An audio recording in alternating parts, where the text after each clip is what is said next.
Magandang umaga sa inyong lahat. Narito lang lagay na ating panahon ngayong araw nga ng Lunes, March 11, 2024. Sa ating latest satellite images, makikita natin itong northeast monsoon o amihan pa rin nakakaapekto sa northern and central Luzon, habang easterlies ang nakakaapekto partikular na sa lalabing bahagi ng ating bansa. Itong northeast monsoon ay magdadala pa rin ng mga mahihinang pag-ulan partikular na dito sa may silangang bahagi ng Luzon, kasama yung Cagayan Valley, Aurora, Quezon, kasama ang Bicol Region. Sa nalalabing bahagi ating bansa, mga pulupulong pag-ulan, pagkilat pagkulog din ang mararanasan. Itong hanging amihan naman, inaasahan natin na magpapatuloy pa rin ngayong linggo at posible next week.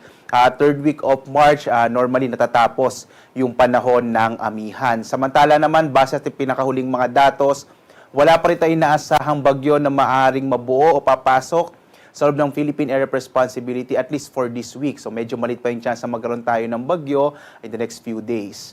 At narito naman ating inaasahang magiging lagay ng panahon dito sa Luzon. Para dito sa Luzon, makikita pa rin natin ang mahihinang pag-ulan na dulot ng northeast monsoon o amihan, partikular na sa bahagi ng Cagayan Valley Region, dito sa may bahagi ng Aurora, sa lalawigan ng Quezon at gayon din sa Bicol Region. Nakikita natin na mas malaki din yung tsansa na hanggang sa katamtamang mga pag-ulan, partikular na nga sa may bahagi ng Quezon Province. Sa nalalabing bahagi naman ng Luzon, inaasahan natin ang mga isolated o pulupulong mahihinang pag-ulan dahil pa rin yan sa epekto ng hanging amihan o northeast monsoon. Yung agwat nga ng temperatura natin sa Lawag nasa 22 to 32 degrees Celsius, sa Tuguegarao 21 to 29 degrees Celsius, sa Baguio 14 to 24 degrees Celsius, dito naman sa Kamaynilaan 23 to 32 degrees Celsius, sa bahagi ng Tagaytay ay 21 to 29 degrees Celsius, sa Legazpi dito sa Bicol nasa 23 to 30 degrees Celsius. Dumako naman tayo sa Palawan, Visayas at Mindanao. Sa Palawan ay nakakaapekto din ng amihan na magdadala ng pulupulong mahinang pag-ulan sa bahagi ng Palawan, at ang agwat ng temperatura sa Calayan Islands 25 to 32 degrees Celsius. Sa Puerto Princesa City naman 26 to 32 degrees Celsius. Samantala, mga pulupulong pag-ulan, pagkilat pagulog naman ang mararanasan sa may bahagi ng Kabisayaan, at ang agwat ng temperatura sa Iloilo 24 to 32 degrees Celsius. Sa Cebu naman, 25 to 30 degrees Celsius, at sa Tacloban, nasa 24 to 31 degrees Celsius.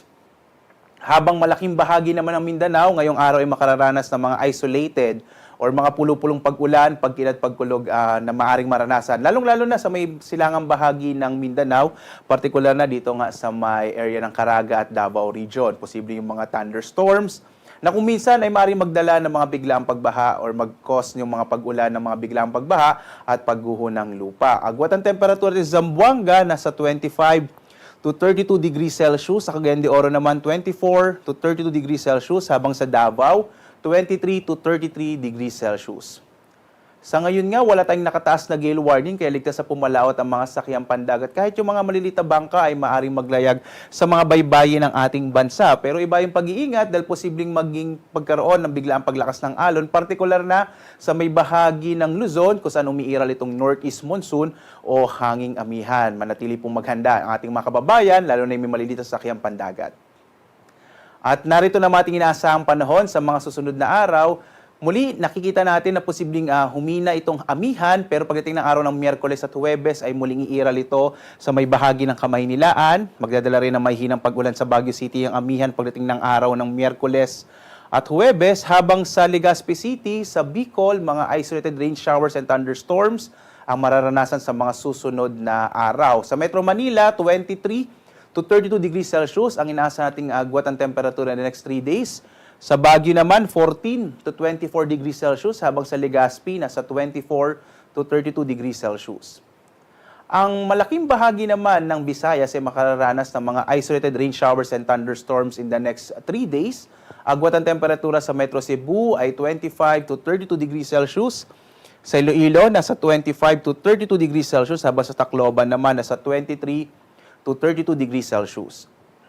Bukas, inaasahan natin ang malaking tsansa naman ng pag-ulan sa may bahagi ng Metro Davao, dulot yan ng easterlies. Habang sa Cagayan de Oro at sa Zamboanga next 3 days, mga isolated rain showers and thunderstorms ang mararanasan. Agwat ang temperatura sa Metro Davao in the next 3 days ay 24 to 33 degrees Celsius. Sa Cagayan de Oro City, nasa 24 to 32 degrees Celsius, habang Zamboanga City naman nasa 24 to 33 degrees Celsius. Ang araw natin, sisikat ganap na 6:06 na umaga at lulubog, ganap na 6:06 ng gabi.